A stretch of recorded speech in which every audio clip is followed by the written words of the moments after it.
Welcome, everybody, to Ignite Humanity Live. I'm your host, Lady JB Owen, and I'm happy to be here on a wonderful Wednesday morning, wherever you are in the world. Blessings to you, and welcome to Ignite Humanity Live. Well, we're talking today about ways to ignite humanity. That's right, each and every one of us can ignite humanity in our own unique way, our own divine way, our own special way, and we love to talk about that on the show. How can each of us create a ripple effect around the world to raise the consciousness and uplift the planet, to make people feel wonderful and fabulous and really welcome into the place that they live in and welcome into who they are. We all have gifts and aspirations. We all have that special little unique part of us that the world is so waiting to see. And we want to spark inside of you the idea that you can truly be the best version of you. And that's the magic in igniting humanity. We bring guests on the show to talk about their ignite moment, that moment that really sparked change in them. And they became the hero of their story and of their journey. And they're here to share with you some of the things that have come out of that experience and how they are igniting humanity. Let's meet our guest for today. Well, Jennifer Parker is a licensed clinical social worker and accredited as a clinician through the National Association of Social Workers, and has provided psychotherapy for 36 years for both trauma victims and general mental health issues. Her internship at a battered women's shelter began her passion to develop resources for domestic violence victims. And in order to reach more survivors, she published Coercive Relationships: Find the Answers You Seek. Great book. Since retiring from clinical practice, Jennifer devotes her energy to reaching survivors through social media, podcasts, and presentations, and providing specialized training in effective therapy. Folks, please forgive me with this cold that I have and this little bit of a foggy brain. I'm doing my best, and I'm so happy to be here. Jennifer, please come see us on the show. Welcome, welcome.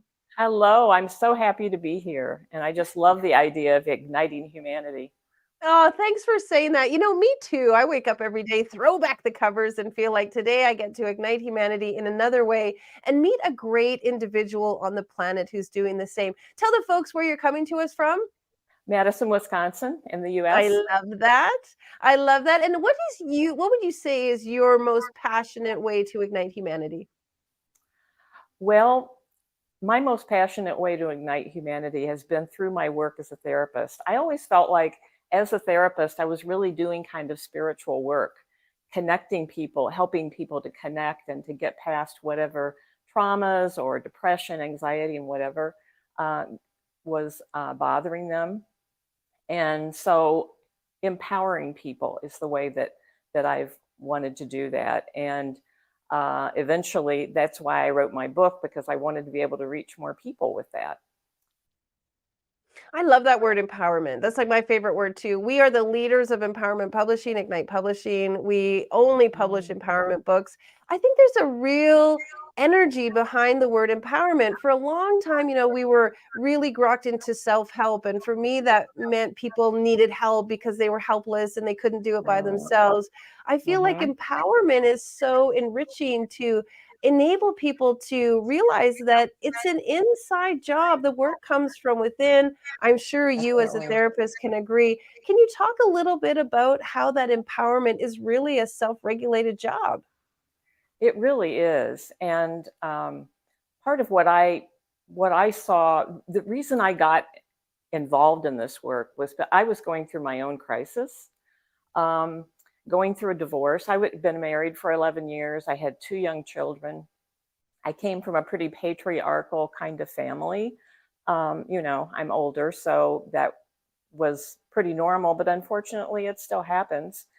And I really tried to make my own marriage different, but you know how it is. It's like you bring yourself into there. We did the best we knew how at the time. So what happened was I was going through a crisis, a devastation. You know how it is if you lose a relationship. It was really an identity crisis. And as part of that, I really started to reach out and to educate myself more. And I wanted to get a job because I had 2 young children, had not been working for a couple of years. And so a friend of mine connected me through the social work program to do a practicum at a battered women's shelter. I didn't think that I knew anything about domestic abuse. Mm. Well, Mhm. I really did. We just didn't call it that back then in terms of my background.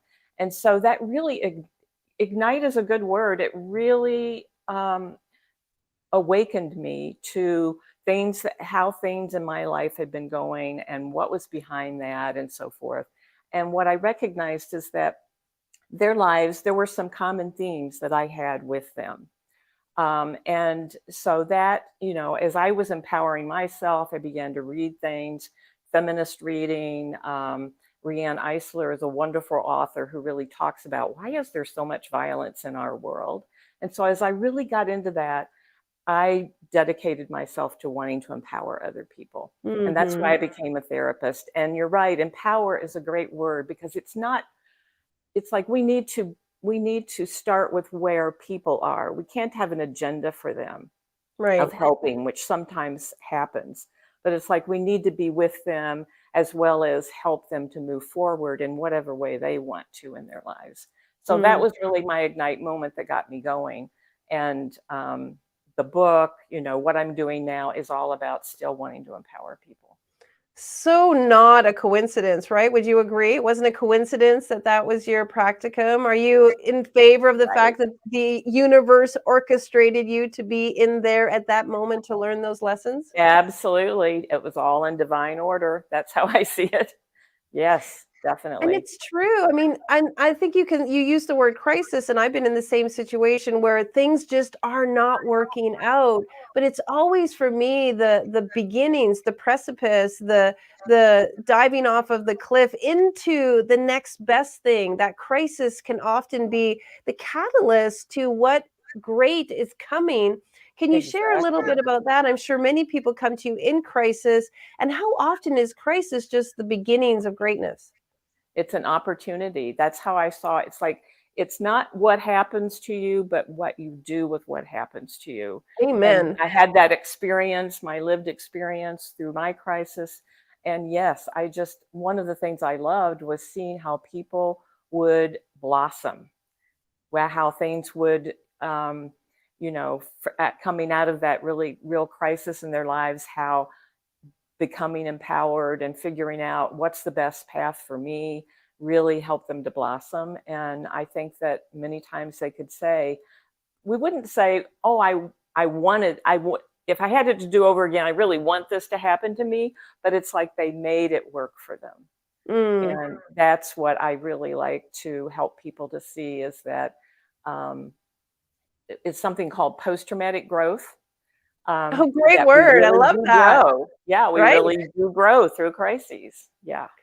Well, it really has actually been the precipice of the precedent of Ignite moments because so many of us, in fact, I believe every single person on the planet has an Ignite moment, multiple Ignite moments, in fact. And these are those moments that are awakening to us, that bring us to the next level and the next version Mhm. of ourselves. Sometimes they're difficult, sometimes they're challenging, sometimes they're hard, sometimes they're unexpected.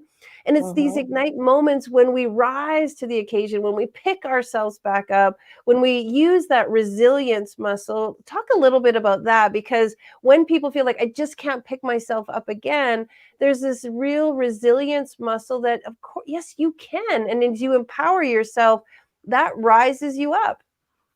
I can remember feeling like, in the first couple of days after my husband was leaving me, and it was like I was devastated, I was depressed. But getting past that and really connecting with my friends, my support group, beginning to read, beginning to really think, do my own therapy, those kinds of things really helped to connect me and get past that moment. I mean, it's normal to be depressed, right? Hmm. But there is that moment when it's like light bulbs start to go on, Right. you know, an increased awareness of, who am I? Who am I really? If I'm not going to be a wife, who am I? What do I want? What's important? Am I really happy in this relationship too? Really asking yourself the tough questions, and finding people who support you is really, really important. And I don't mean they just encourage you and accept everything. I mean, they might tell you some tough things too, but they Hmm. do it in a kind way. Um, in a way that's really meant to be in your best interest.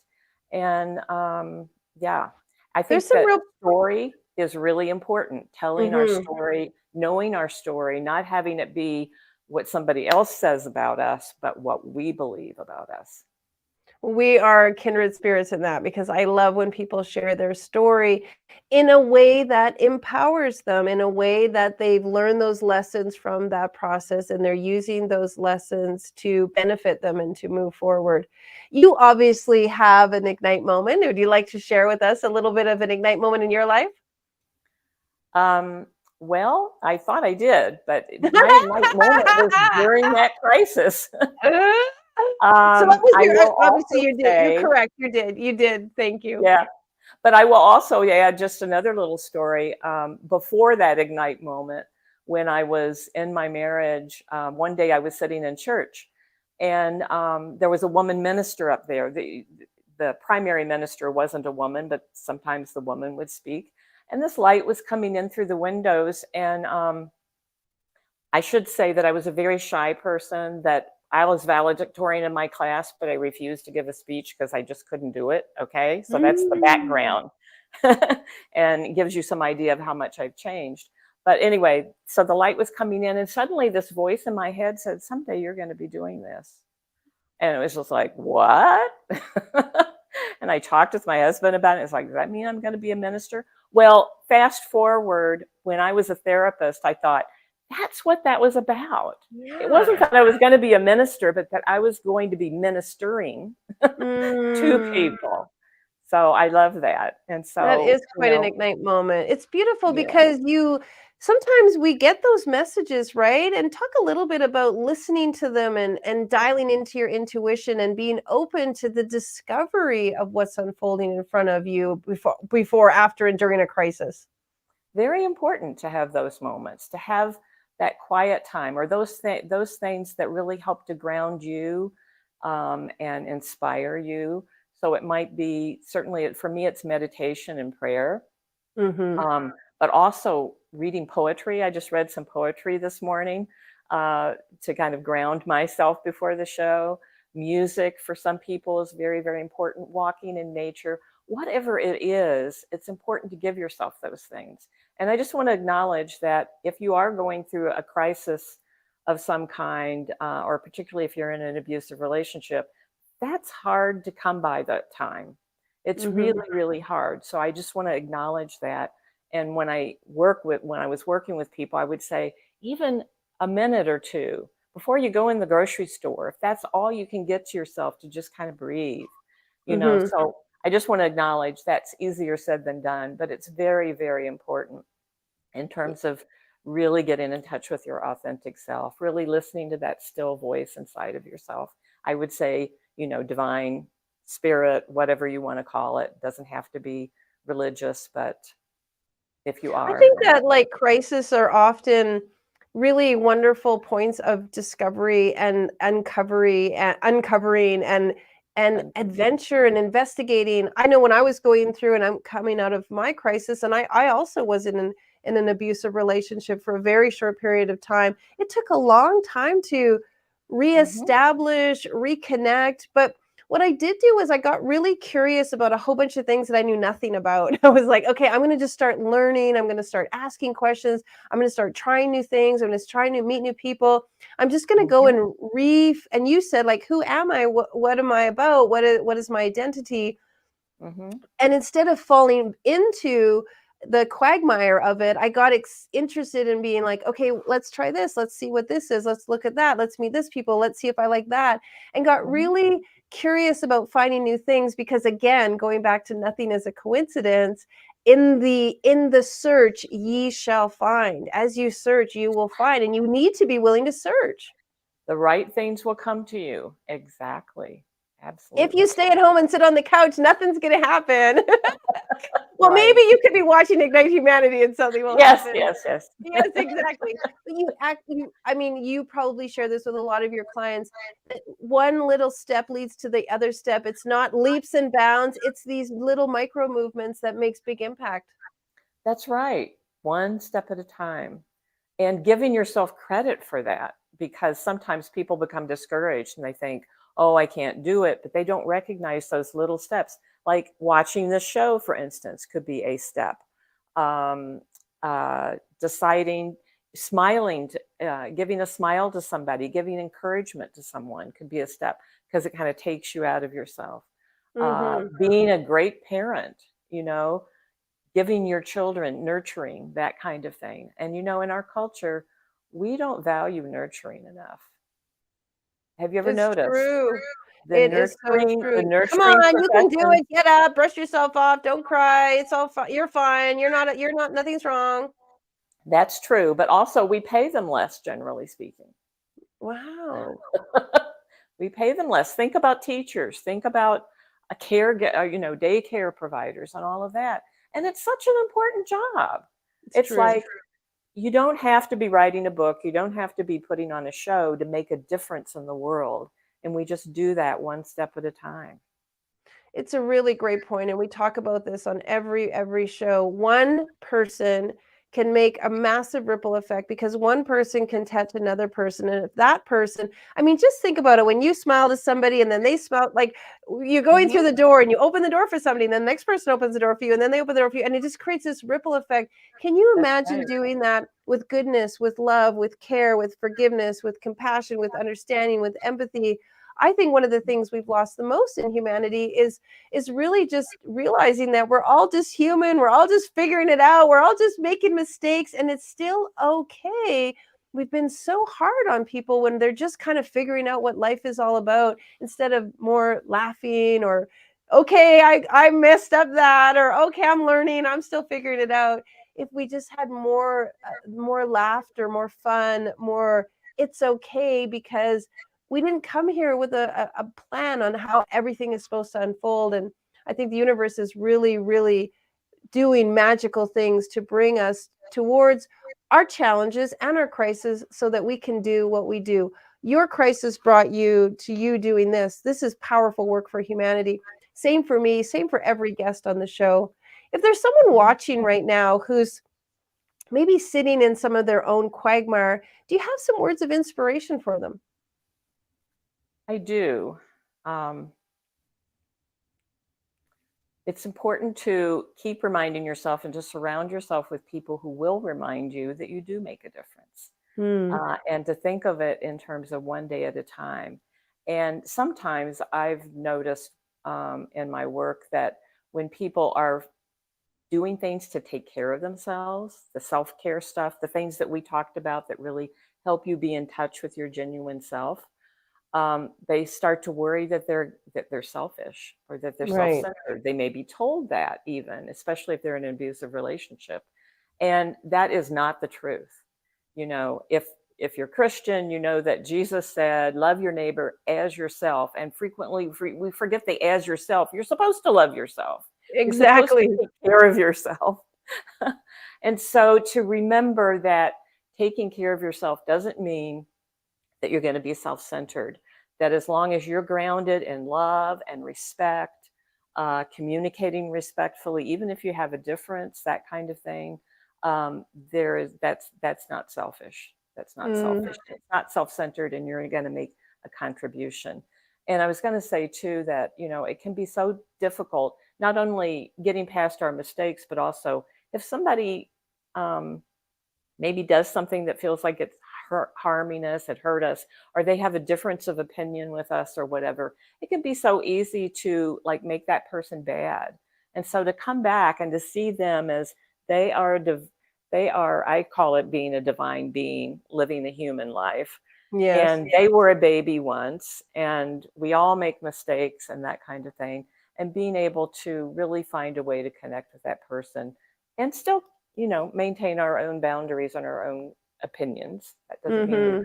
we give in to those. So we really need to work on that a lot. It's true. I noticed that if I have, like, a habit of reacting a certain way, if I just change the way I react to things, like, people around me change, and I've often Oh had yeah. this conversation that it Yeah. doesn't take 2 people to fix or heal a relationship, it just takes 1. If one person starts acting differently, responding differently, making different their own living in their own authentic truth, the other person, has to also see that and react in their own different way too. So it doesn't always take two people to fix a relationship. It just takes one person. Really, the best relationship you have to have is with yourself. So I love when you say that. Absolutely. Mhm. That's a big saying of mine too. That's the most Mhm. important relationship. Yep. Is there some ways that people can create better relationships with themselves? I think by spending time with themselves, Mhm. creating time to, I'm a big fan of journaling personally, but I know that that doesn't work for everybody. But writing, and maybe if you've been through a difficult experience, maybe it begins with venting, but really pointing that writing, not just towards venting, but towards, okay, what's the next step for me? Or what is this experience teaching me? What can I learn from this? That kind of writing and journaling and affirming yourself. I started out with the affirmation, I am enough, because I came out of a childhood where you sort of got perfectionist messages. And so I Mhm. didn't feel like I was enough. But whatever affirmation is important for you, to really remind yourself to write that out, those kinds of things are very, very, very important. But if journaling isn't your thing, if it's more important for you to talk to people about it, get a good therapist or have a close friend that you can talk to, that's also good. But having time for yourself, Yeah, time it's to so true.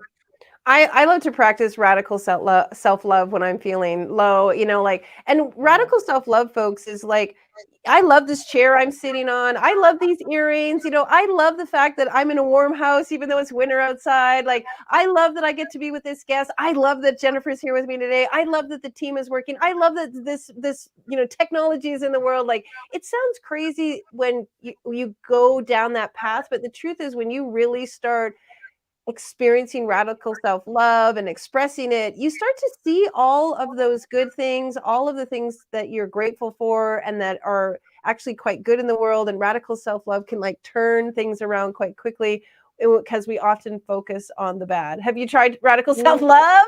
See, CJ, I totally agree. And I usually use the word gratitude, which is Yes. exactly what you're doing.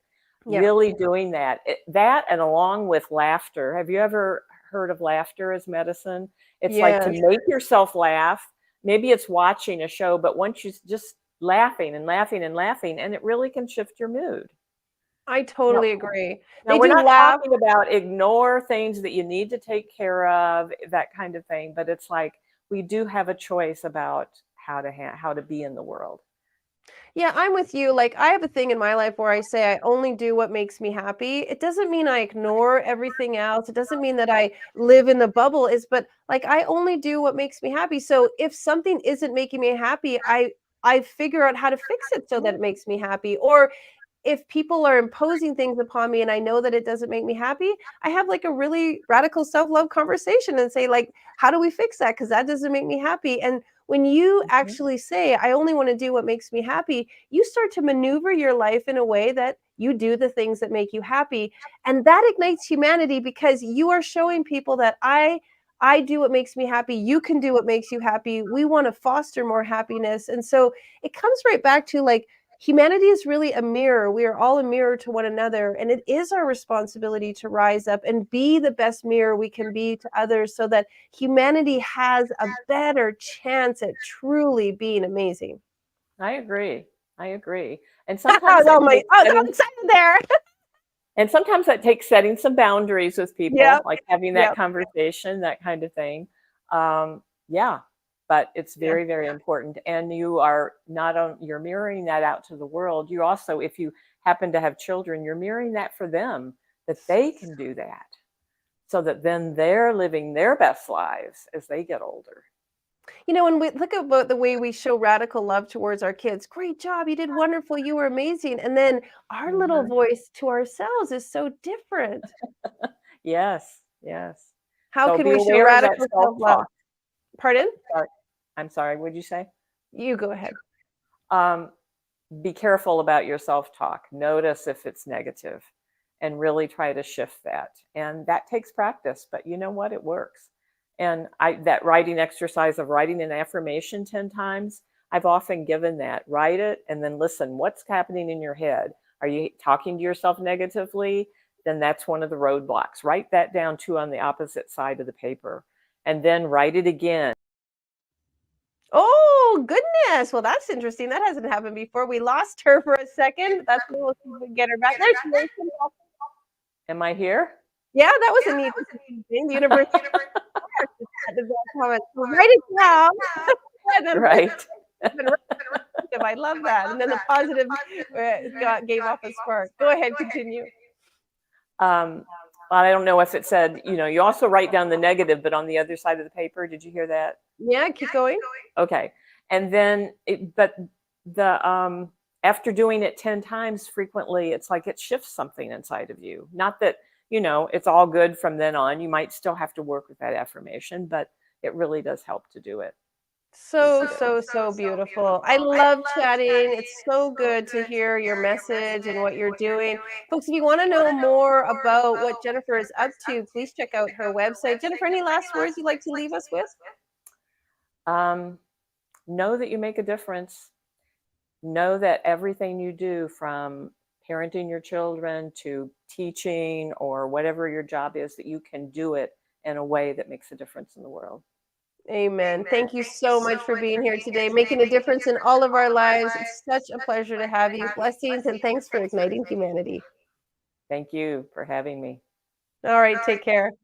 Folks, I hope you got some good ideas from Jennifer, because each and every one of us has the ability to ignite our lives and ignite the lives of others. And that's a big responsibility that I'm happy to take on. I hope you're happy to take on, because when you make humanity important, you make people around you important, which it fosters better community, better towns, better cities, better countries. It has this ripple effect around the globe. And we all need that to really enjoy the future that's right before us. Well, if you'd like to know more about what we're up to at Ignite Humanity, check out our website. We've got lots of fun stuff over there. We're doing a big event called Gather-rama. We're bringing people together who are igniting humanity, who are talking about their business, their brand, their book, and their breakthroughs. And we would love to have you there. It's May 16th and 17th, 2024 in Las Vegas. And we're looking for speakers and attendees and people who want to be a part of this incredible community of Ignite individuals. We'd love to see you there. You can go to our website and find out more. We're also super proud to share that we are building schools. And so if you would like to help be a part of igniting literacy and helping us build schools in third world countries, we'd love to share with you our donation page. Every single dollar buys a brick, and your dollars help promote literacy and igniting the lives of children. So please donate and have some fun doing that. Also, if you'd like to tell your story and be published, well, Ignite is a publishing house, and we help you write your powerful Ignite moment in one of our many compilation books. If you'd like to apply to be a part of one of our Ignite books, then please visit our website, and we'll put up that link if you'd like to go to our website and apply to be in one of our books, or share your story or your Ignite moment. We'd love to hear all about it. And if you'd like to be on the show, well, please let us know. All right, I went overboard. I talked too much today, even though I wasn't feeling well. Blessings. See you tomorrow. Now, more than ever, we need to come together to connect with one another.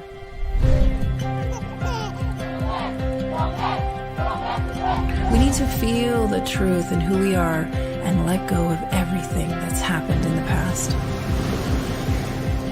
We need to empower every person on the planet and awaken hearts, enliven souls, come together, laugh, play, rejoice, connect, create, and love.